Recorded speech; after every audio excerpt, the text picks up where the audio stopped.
now we have taken 5 minutes from the lunch, but I think it was interesting, so it was fair. But now I think it's a time for the next panel.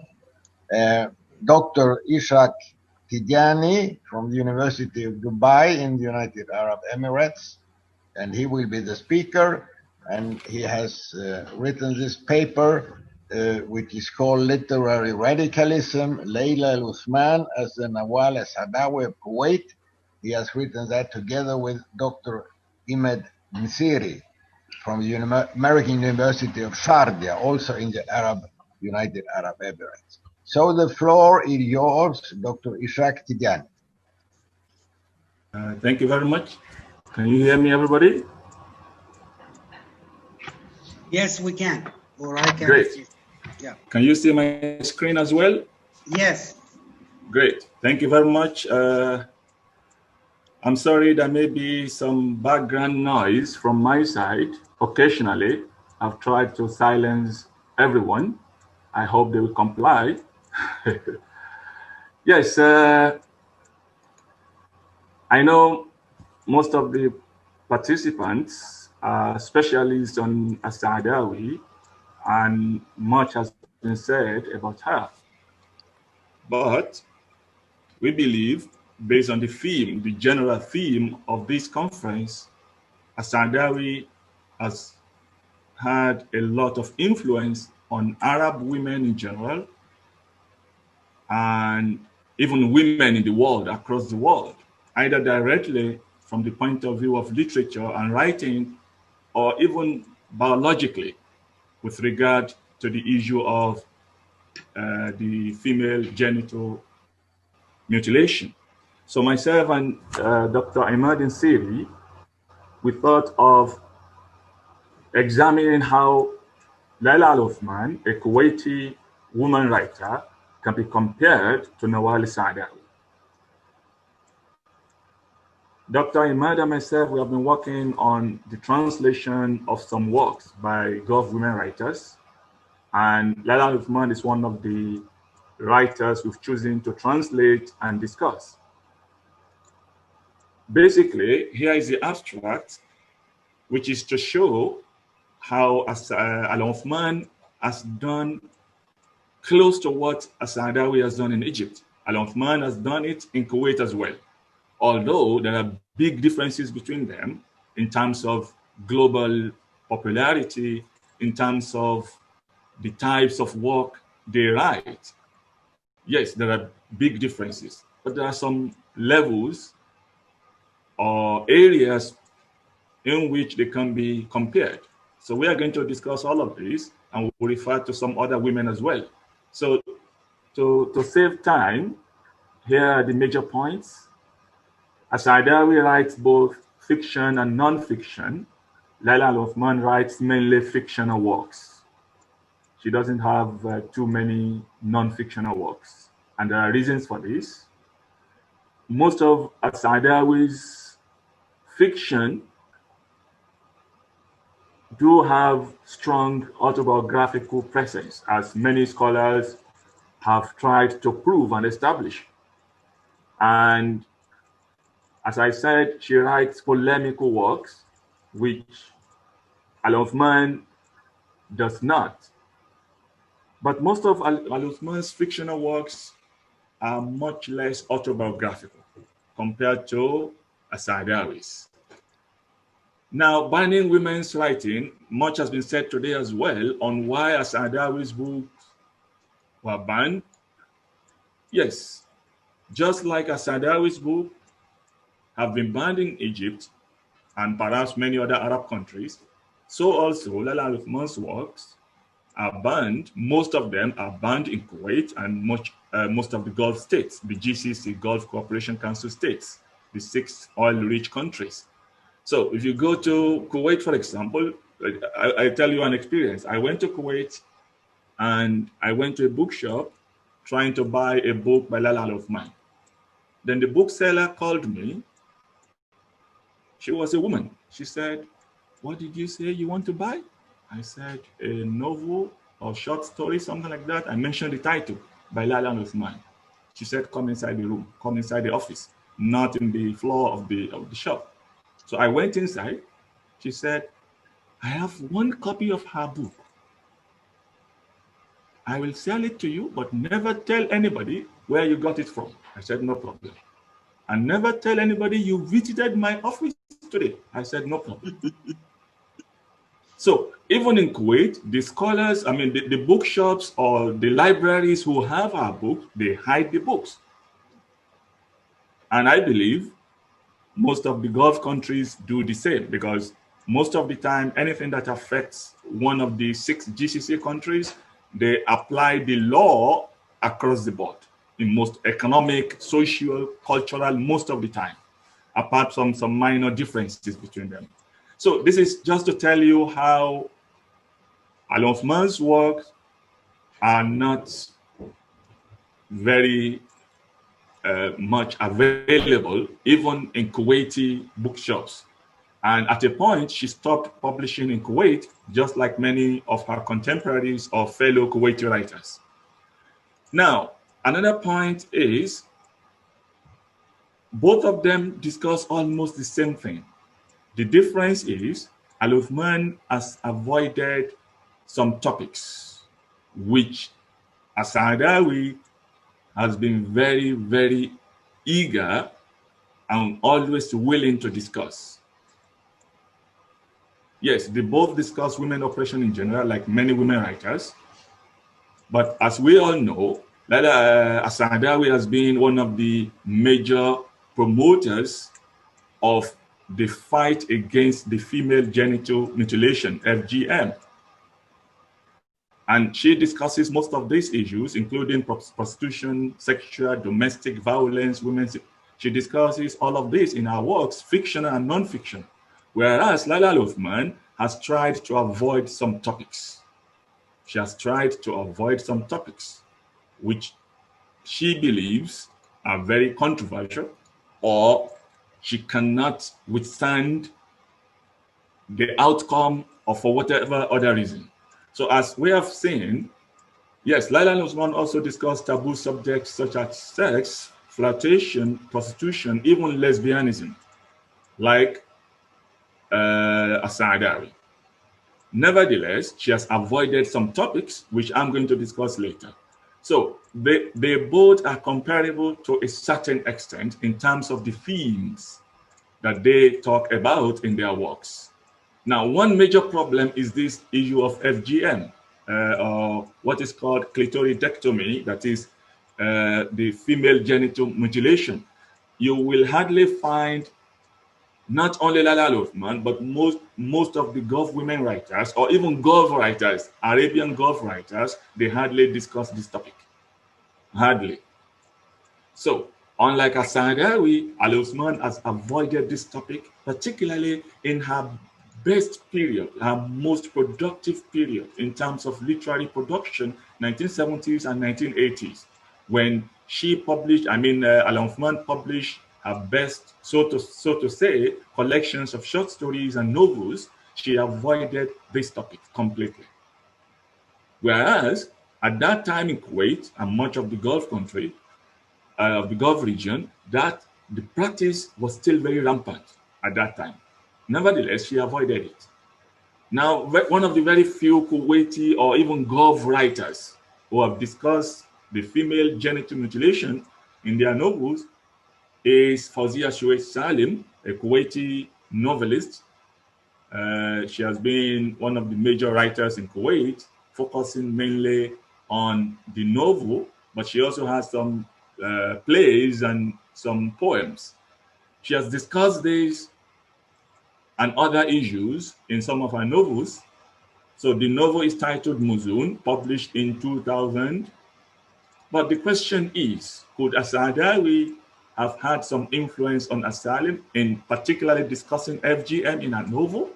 Possibly.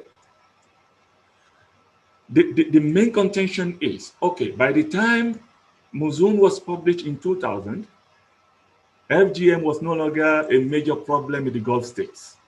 And most of the Gulf countries have avoided, I am excluding Yemen and Iraq, I mean the oil-rich countries, they have abolished this practice for female For male, yes, no problem. They still practice it.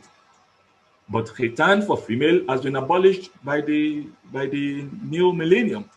So the impact of Muzun discussing this issue is not, not well noticed.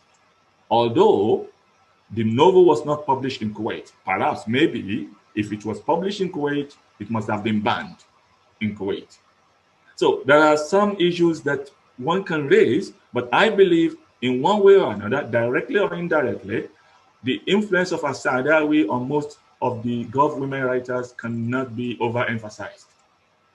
The issue of imprisonment. Yes, many commentators, many people have been claiming that it was Asadawi's feminist struggle that sent her to prison and other problems. But some scholars have argued to the contrary, that it was actually her political perspective, her radical politics, her point of view on the government, on the Egyptian government, that actually sent her to prison. And I was convinced by that argument. We can say it for many, as many times as we want, but it seems her political travail was based more on her political ideology than on her feminist ideology. Now, compared to Layla Uthman, she was mainly a feminist prisoner because she doesn't normally criticize the Kuwaiti ruling establishment or any other Gulf establishment. She doesn't, like other Gulf writers, they don't normally criticize their government. They may criticize any aspect of the culture or society or whatever, but they avoid criticizing the government.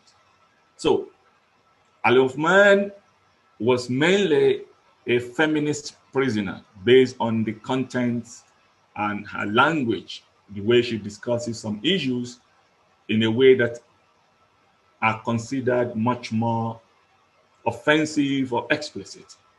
Now, the issue of why they went to prison, I've just summarized that. And just like Asadawi wrote her prison memoirs, Layla Uthman also wrote her own Al-Muhakama in 2000. And she has granted several interviews in which she discussed her experience in prison and in jail. Okay. Now, there are some quick things I want to mention, which has been discussed by other people before me. Why is Asadawi much more popular than most Arab women writers of her generation and even of the younger generation? Several points have been mentioned, and the same reasons I can say have been why Layla Uthman has been much less popular compared to Asadawi. Location has been mentioned. Amire discussed this issue when she was discussing the issue of reception, how Asadawi's and other Arab women writers' work have been received both in the Arab world and in the Western world. So location, Egypt. I don't want to go too much into the discussion of this to save time. Egypt versus Kuwait.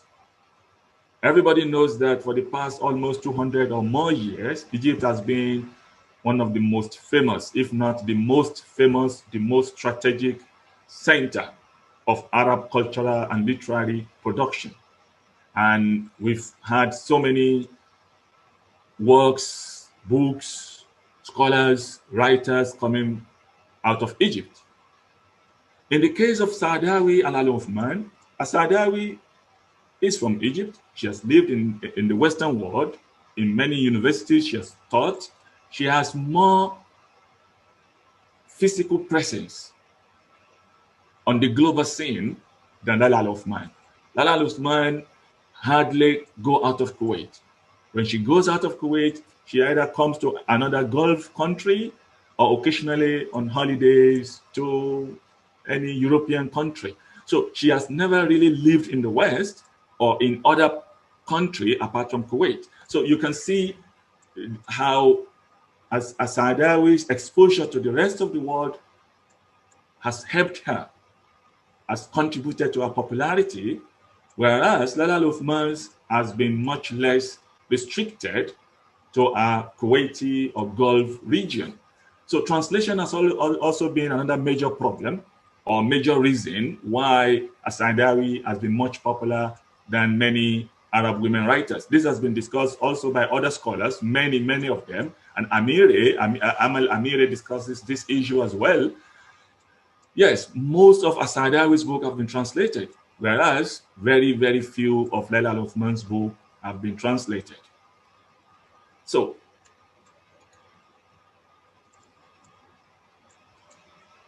another issue is, even due to the translation, most of Asadawi's works have been studied in many Western universities. You find her works included in anthologies, in readers, in any collection of works on comparative literature, Middle Eastern studies, gender studies, feminist studies, African, Middle Eastern cultures, or whatever. Whereas you hardly find Al-Uthman's work included. Yes, we have some collections or some anthologies, particularly anytime we discuss Gulf literature or Gulf women's literature, she's also always there, but not on the global scene, not even Middle Eastern. When we're doing selections of Middle Eastern works, they hardly include Layla Uthman as well. So in terms of their presence in the academia, you can see the big gap between both of them.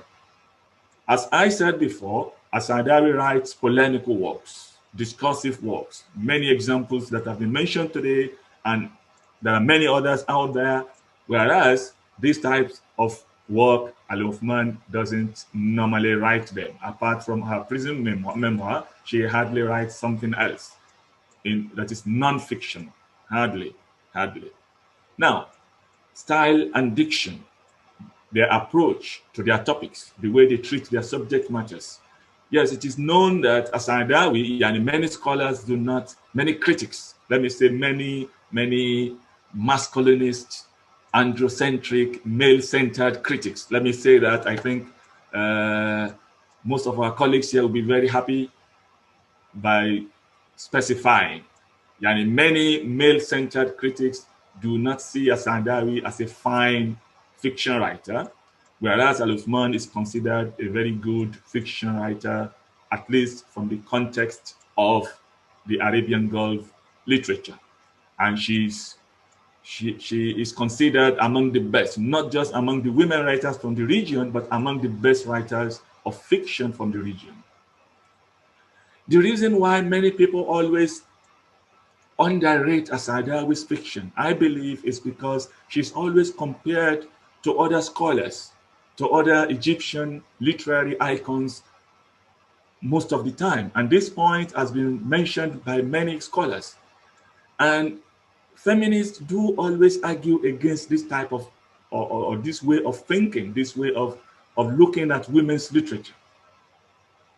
Now, in terms of the discussion of sexual issues, Asadawi, yes, may be explicit in most of the time, or semi-explicit in her discussion of sexual matters in her novels or other works, whereas Al-Uthman has always employed allegories, semi-explicit, never explicit. Still, her works are banned. We have so many examples, and I cannot be quoting from the works here because I'm still presently in a place where these type of language are still considered taboo and are banned. So, but when I develop when we discuss this to expand the paper, then we can give so many examples of how the two writers approach sex in their novels. So we have short stories like Al-Afa, the snake, 1979, Mimilaf Imra'a, from a woman's file, 1979 also, and the war narrative, Wajhu Dhihb, the wolf's face, in which Al-Uthman discusses rape, how some Iraqi soldiers raped a Kuwaiti woman in the presence of her son. So these discussions or treatments of sexual issues in Al-Uthman's work and are semi-explicit. They are not really explicit. Still, they are considered inappropriate from the point of view of the Arabian Gulf. So we have so many works by Al-Uthman that I can mention, either short story collections or novels, but I have restricted myself to the classic works, which can be compared to some extent with Layla with Nawal Saadawi's work. And we have Imra'a fi Ina, we have Ar-Rahil, we have fi Layla Tat al-Uyun, all of them published 1970s and then 1980s, and the two major novels she has published so far, the two classic novels. Let me say that, classic novels, Al-Mar'a wal-Qitta and Wasmiya Takhruj min al-Bahar. These are the two classic novels, not only by Uthman, but even Kuwaiti novels. They are considered classic from the point of view of Kuwait. Now, the first novel is psychological, and the second is largely sociological. Now, several scholars have discussed these two novels and others, but we believe Wasmiya is much more pathetic, and it is much closer, much more realistic from the point of view of Kuwait and the Arabian Gulf region.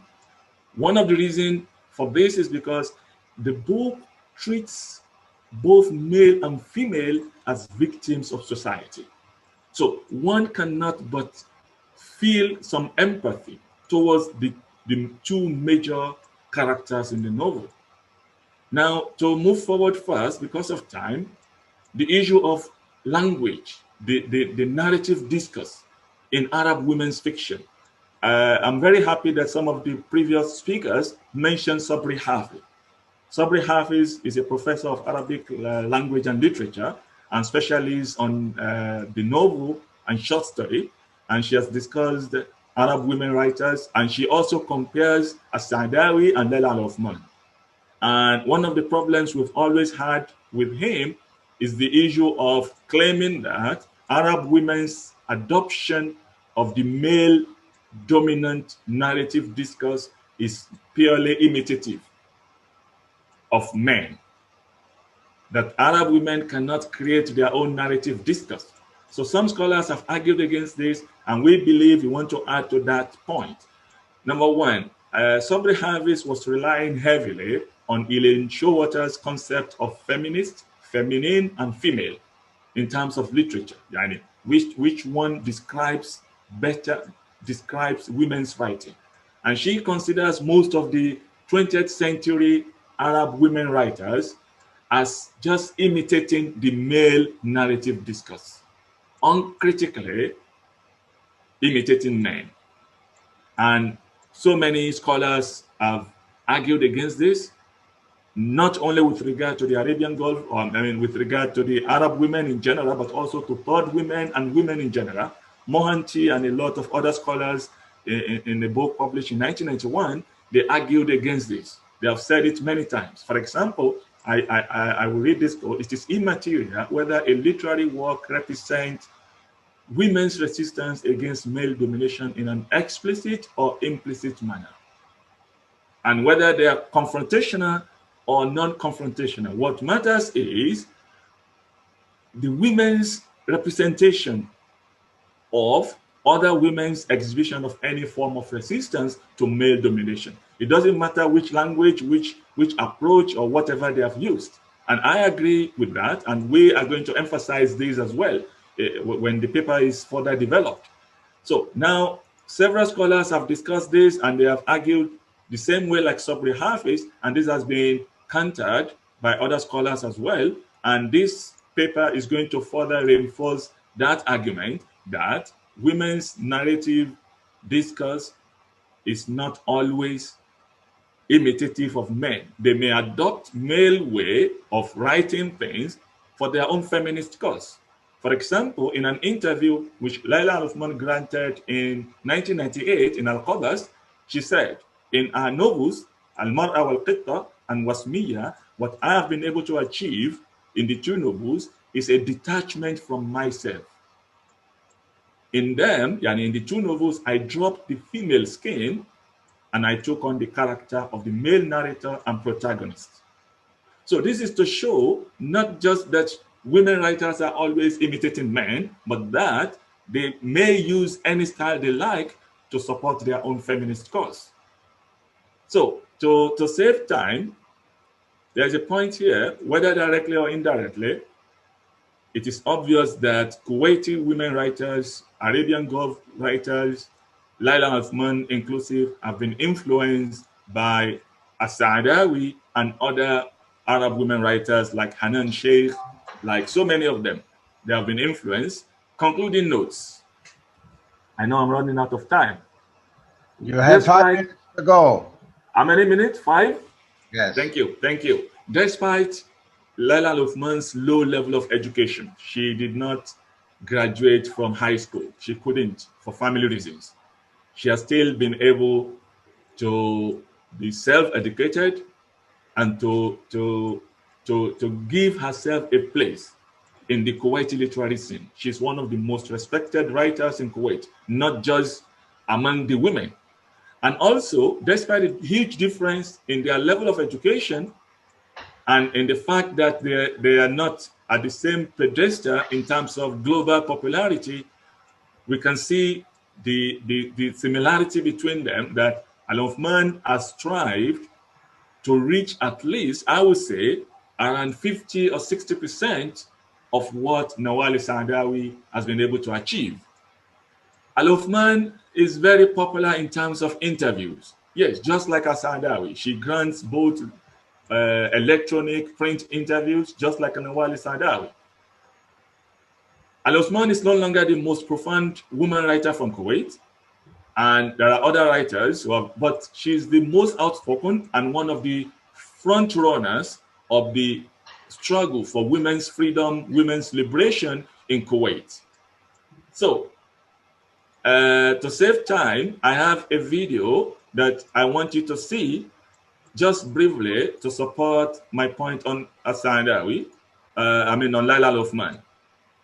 Just for 2 minutes. Can you see the screen, everybody? Can you see my screen? Yes, you can have these 2 minutes, yes. Yes, we can. Yeah, we can see it. I can see it. Go ahead. Can you hear the audio? No. You can see the YouTube? Yes. What of the audio? We cannot hear. Oh. Maybe try turning the subtitles on. Oh, okay, okay. I think, or just share the link, the YouTube link with us. Okay. I think that's the best. Just the first 4 minutes of it, the first 4 minutes, which support my point that she does not normally criticize government. And what I found fascinating there, I'm trying to send it to everybody, is the issue of the Arab Spring and her response to the question of the interviewer. Yani, I find it not very impressive from a scholar or writer of her caliber.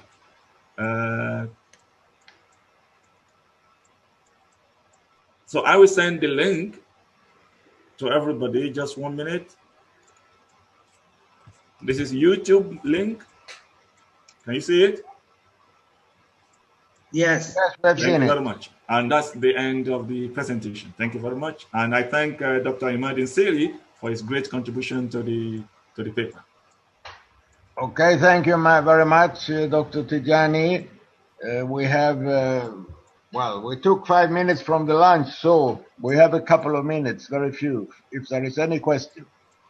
I have a quick question again. Okay, please. Not quiet. So I found that very interesting. Thank you very much. And just had a couple comments that I found really interesting. So what is a male way of writing, first of all?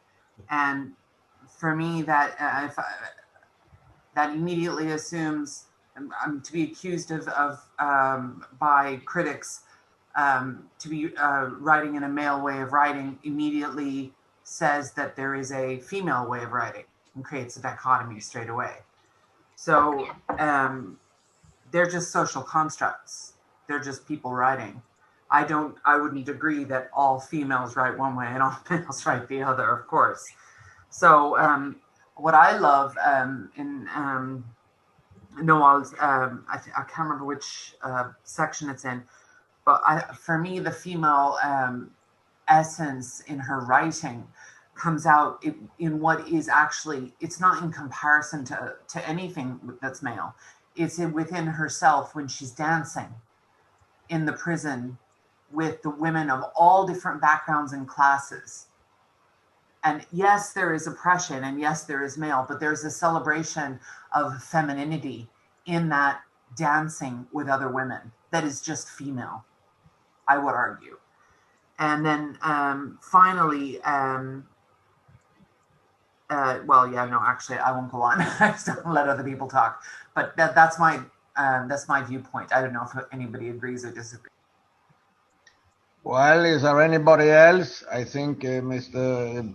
Dr. Tijani should have a chance to reply, although I think that the question you put requires a very long reply, maybe, but we have not time for that. You're right, I agree. This has been discussed for the past 30 years. This has been a major point of discussion for the past, since 1970s, and this is what most of the feminist critics have been fighting.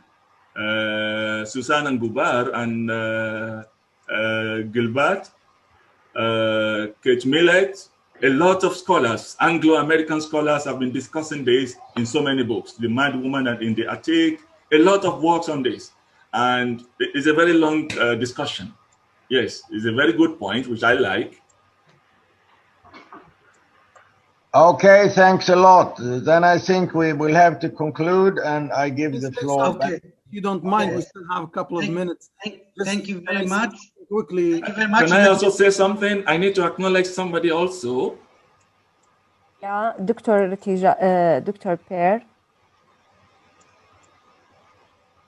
Can you hear me? Yes, who's talking? Yeah, Shahla. Sorry, Yeah. before Shahla, can I say something before Shahla, please? Well, short, please. Yes, I want to acknowledge Shahla for also her writings on Layla Uthman.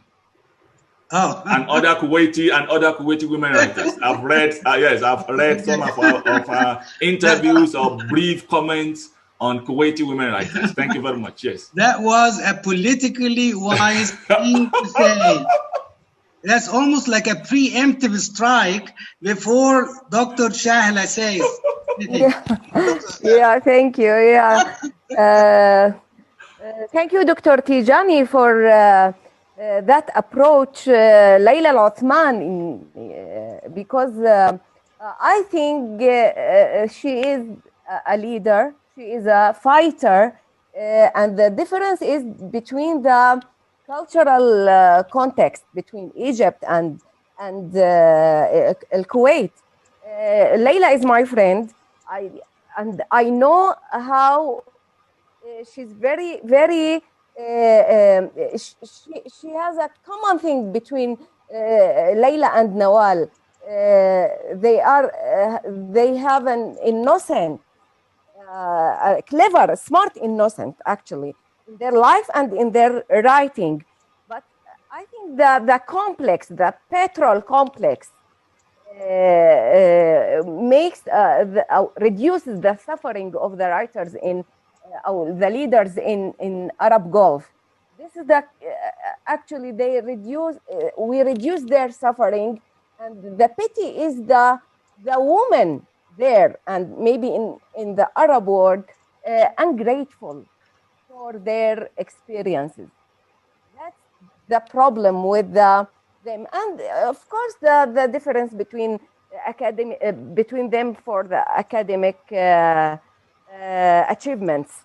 How Dr. Nawal presents herself historical through her history.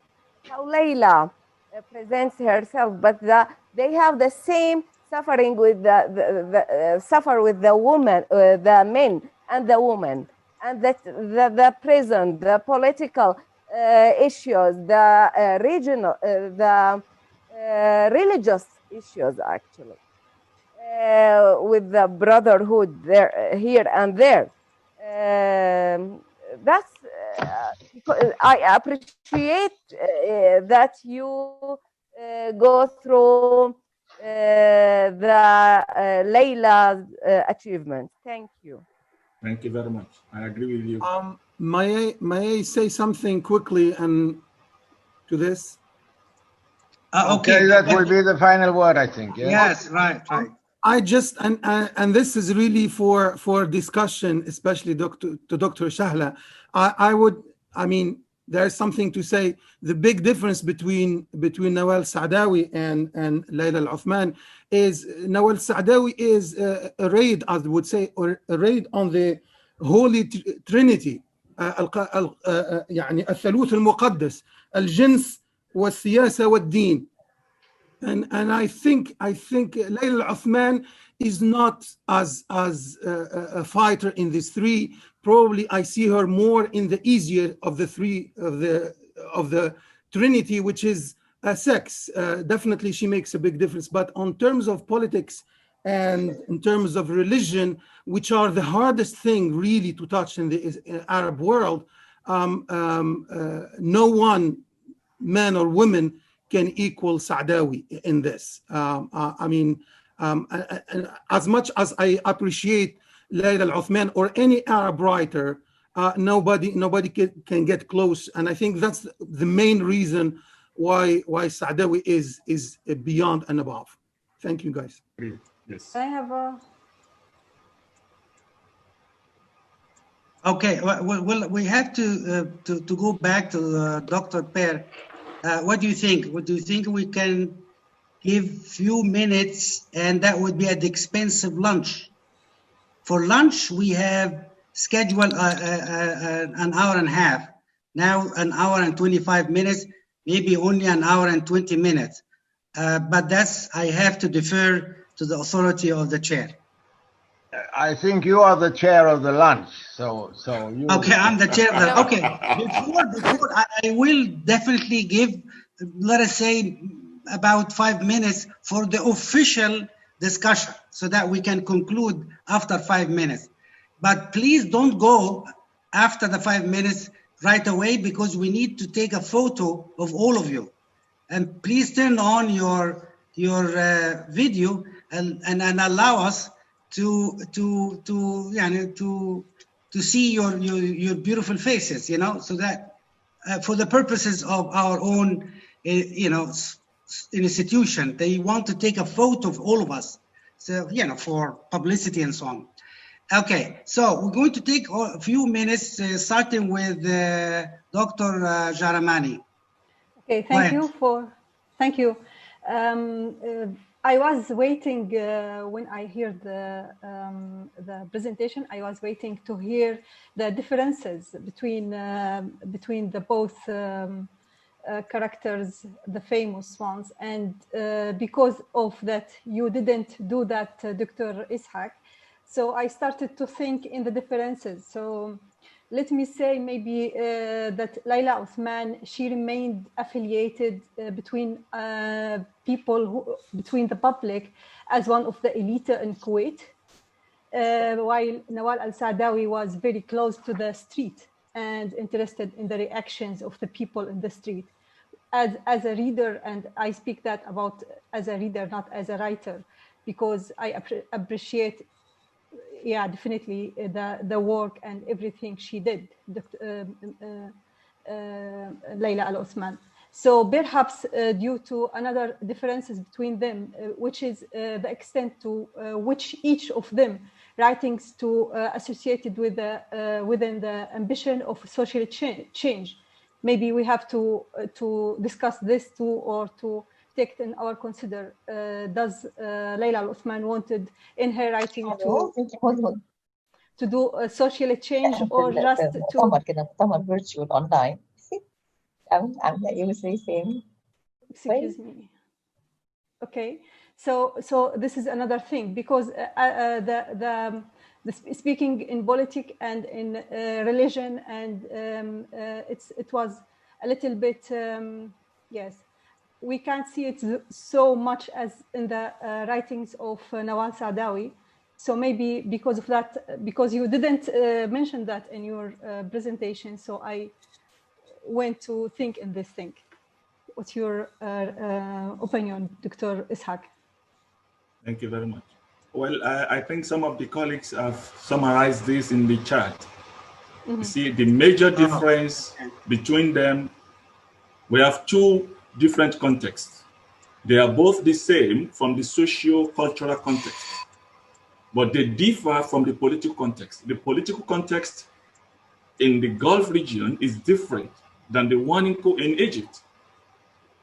And this is where the limitations of Layla and Uthman and other Gulf writers come in. See, if you watch the interview I gave you, see Layla and Uthman's response to the Tunisian revolution, the Arab Spring. See how she ends on minute number 3 and 4. 4 minutes and 3 minutes, between 3 minutes and 4 minutes. The way she changed the direction of the question from the interviewer. This is to tell you the political context. So I agree with you. There are so many differences, there are so many similarities, but we can summarize them in the political context in which both of them have been operating are completely different. And you see, Layla Uthman belongs to the establishment.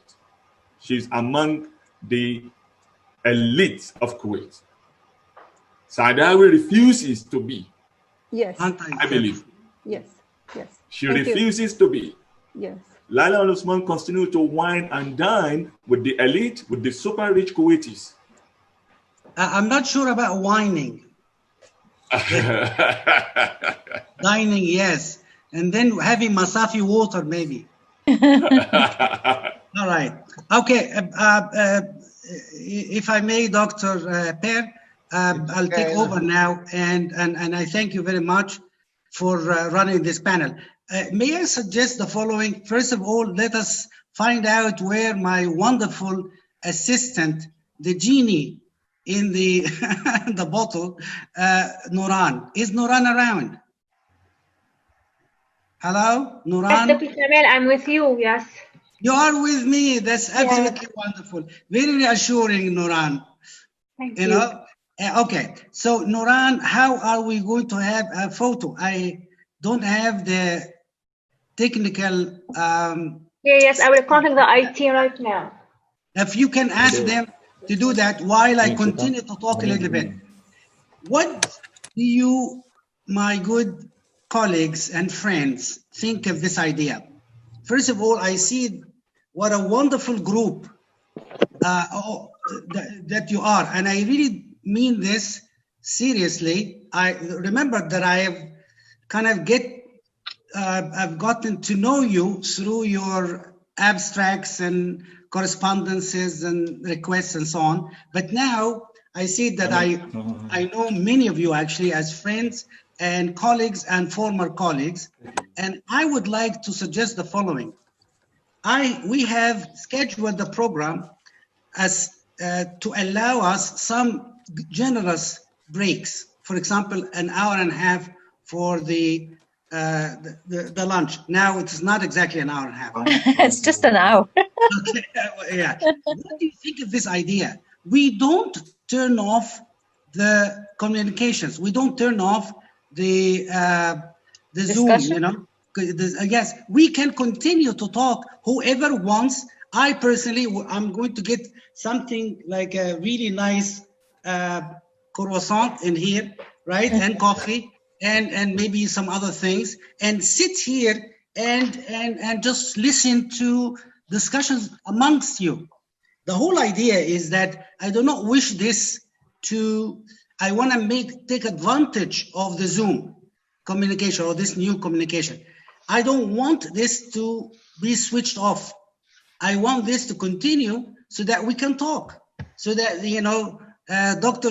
Tijani can defend himself more, you know, for the assumptions he made, or somebody talk to us about the differences between men and women when it comes to writing the prison memoirs, or somebody can talk to us now about this wonderful, you know, window opened. Suddenly, I realized that what a blessing to have somebody like Professor Francesca from Italy, who can talk or can provide us with all sorts of information about her fellow Italian, Gramsci, and the experience in prison, and the wonderful book, The Prison Memoirs, of this great writer. And then maybe this may open up the windows, may open up, I don't know, the balconies, or more than windows, doors to wonderful comparisons. Honest to God, before this moment, before today, getting together today, have you ever seriously thought about Nawal Saadawi and Gramsci being somehow yoked together in a comparative study of prison memoirs? No. Have you? No. Not even Professor Stephen Zani can say that? No? No. All right. Okay. What about Iman bin Nani? What about wonderful, Wiam Namo? All right, and so on. Yeah, and I think that this is the real value of a meeting like this, meeting of minds like this. So, yes. Now, Nagwa Sulaiman. Nagwa Sulaiman. Yes. Once again, what I'm just trying to explain is that the world, I'm not generalizing, has a faulty, wrong image about Egypt nowadays, and that the patriarchy, and that's my personal opinion, is dwindling. So it's coming to an end. When I told my son I'm attending a conference about patriarchy, he told me, "Come on, mommy, it's patriarchy now. It's the men who want." So it's there is good news now that we Yes. need to continue our call for equality, but it's eventually going to come to an end. That's what I'm trying to say. Well, I'm really glad that you have these such high hopes, I compared. Yes, sorry, go ahead. Yeah, and I hope that you're right in this, but maybe some of our colleagues would say, "Dream on," I think feminists will tell you patriarchy is still very much in our midst up to today. Yes, and what Nawal Saadawi would say something like a typical male view of the world. I was telling Nawal once that I would like to retire completely, from the academy, and live comfortably on an island. And I even told her the island.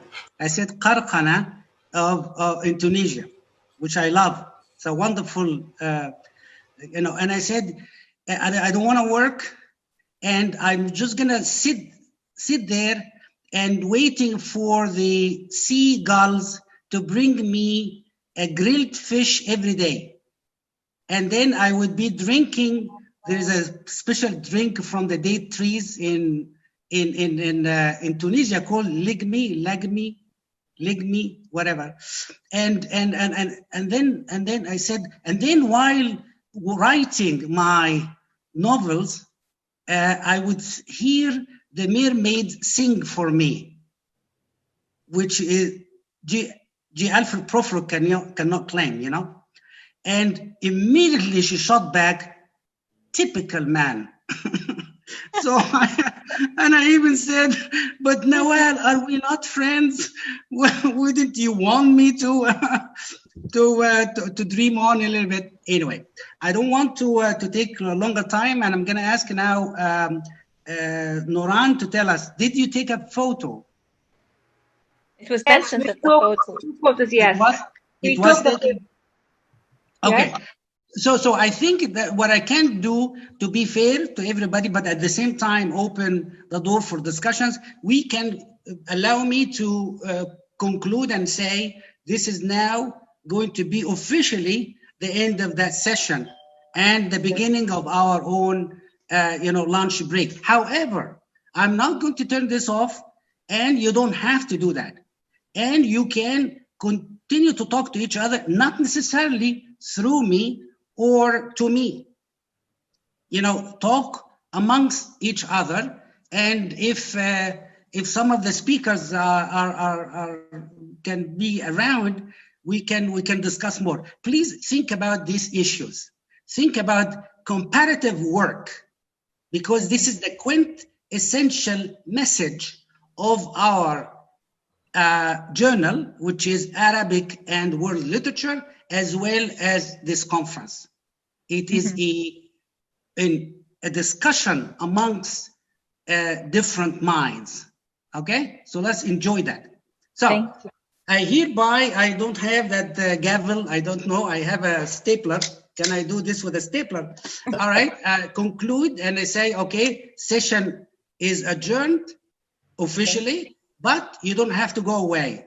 Stay on and bring your sandwich and whatever the time is, and get your falafel sandwich and continue the discussion. Thank you, Dr. Kamal. Okay. Salam.